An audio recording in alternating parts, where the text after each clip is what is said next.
throughout most of human evolution, life has been short.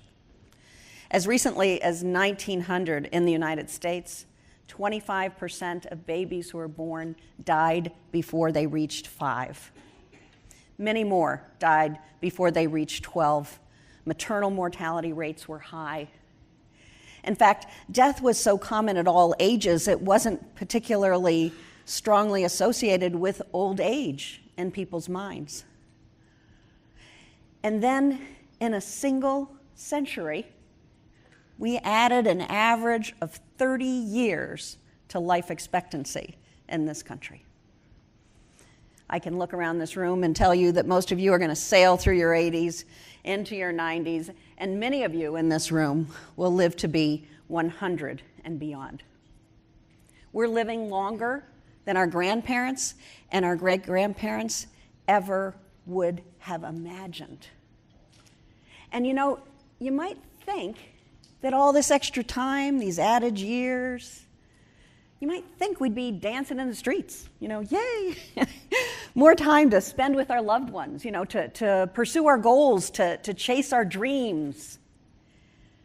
But that really hasn't been the reaction to aging.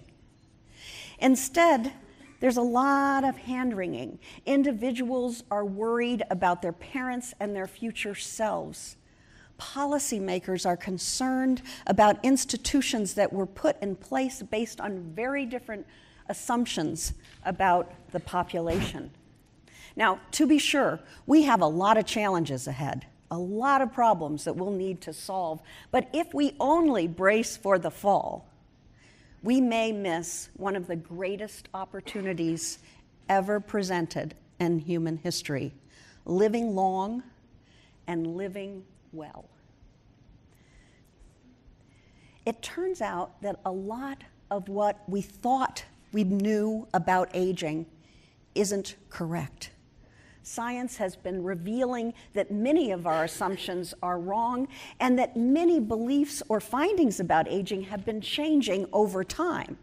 So when demographers first realized in the 1980s just how big these demographic changes were going to be, they were terrified. They thought we'd created a kind of a nightmare scenario where people were going to be sick and infirm and live for a very long time, sick and infirm. That hasn't come to pass. For the last 50 years, every generation that has arrived at old age has been healthier than the one before it. Today's older adults are healthier and better educated than any generations in history. We've found in recent years that we've been exaggerating cognitive decline.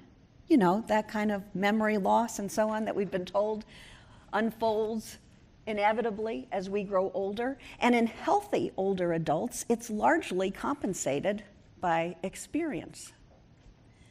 There's not a lot of good news about dementia, but dementia rates, as Ashton pointed out, are falling over historical time. And these are significant drops.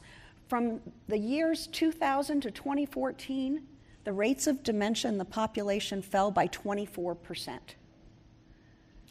Yet there's one key myth about aging that persists, and I argue that it may be the most pernicious of all. It's something that I call the misery myth. The belief that older people are depressed, they're sad, they're anxious, fearful, and lonely. It turns out that it's not true. And as researchers first began to investigate the extent of psychopathology in older populations, which we all fully expected we would document, we kept running into the opposite finding. Older people were not only not depressed and lonely and anxious and fearful, they were doing better than their middle-aged and younger counterparts. We see lower rates of all mental health disorders, except for the dementias, and older people. Now, if this surprises you, you are not alone. I mean, in the social scientific community, this has been the most scrutinized finding of all. I mean, people just didn't believe it. First, researchers said it must be denial. Then they said, well, it must be something like masked depression. And then one of my favorite explanations is cognitive decline. That is that older people just can't maintain their focus in order to ruminate enough and get really depressed. But these findings keep appearing. And they're not small effects, they're big effects. Here's findings from a Gallup poll recently where they asked people aged 18 to 85, how stressed were you yesterday? How worried were you yesterday? How angry were you yesterday? Across all these negative emotions, we see the frequency of experience decline in increasingly older age groups. Now, economists also study well-being. Instead of asking about specific emotions, economists tend to study what we call satisfaction with life. It's more of a cognitive, evaluative kind of a statement.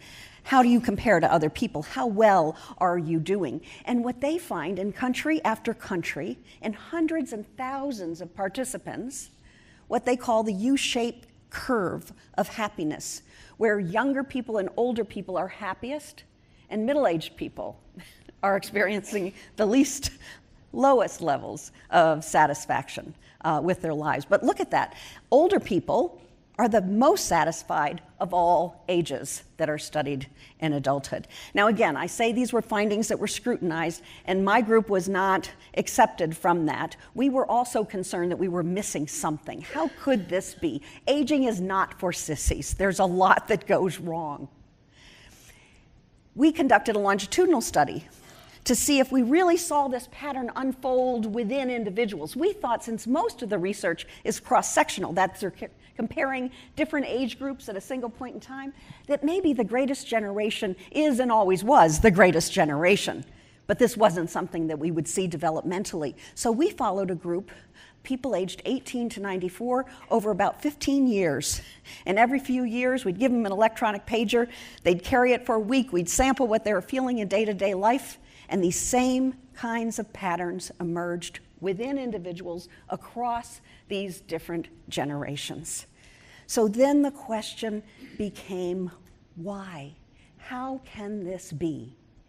And it turns out at this point that there's good evidence to think that this has a lot to do with our perception of time.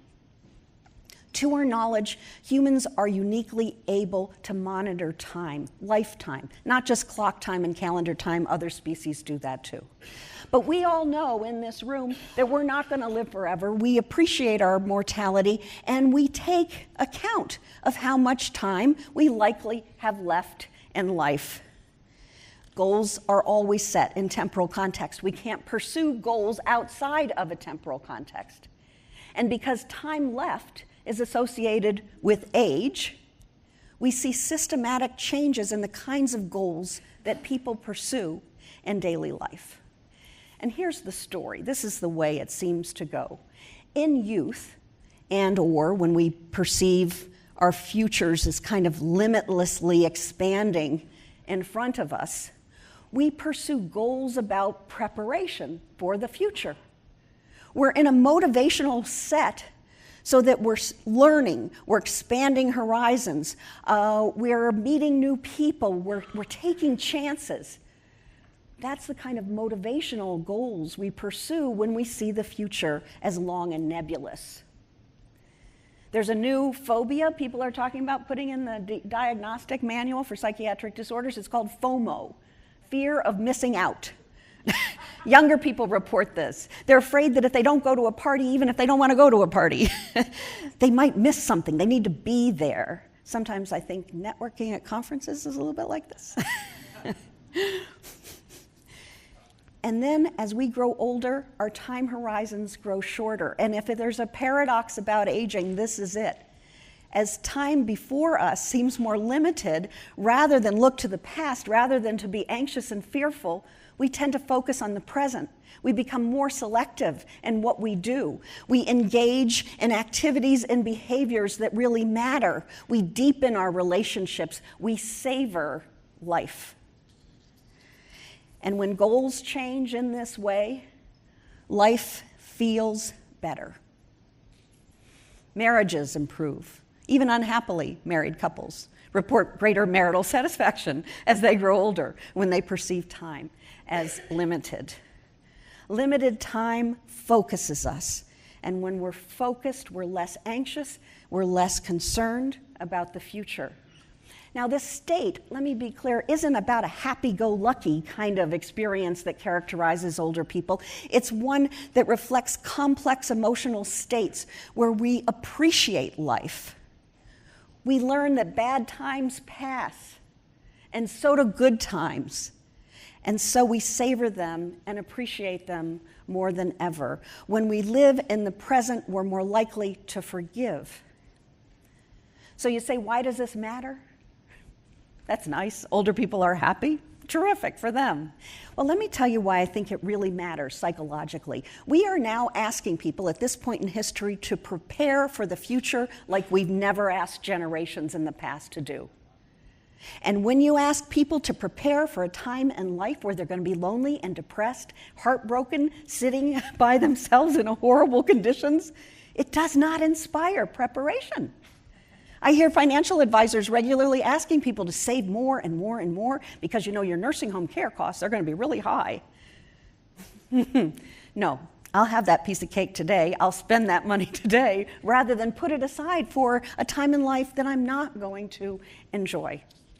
But, you know, arguably, even more important from a societal viewpoint is that having a society with millions of people who are emotionally balanced, who care about making a difference, is a tremendous national asset. Never before in human history have 4 and 5 generations been alive at the same time. We've never had a population where there were many more adults than there were children. Older people may be the only natural resource in the world that is actually growing.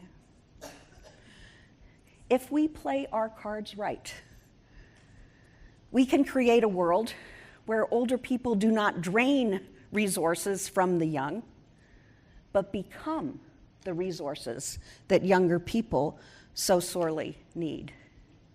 If we play our cards right, older people can be the cavalry coming over the hill. Thank you.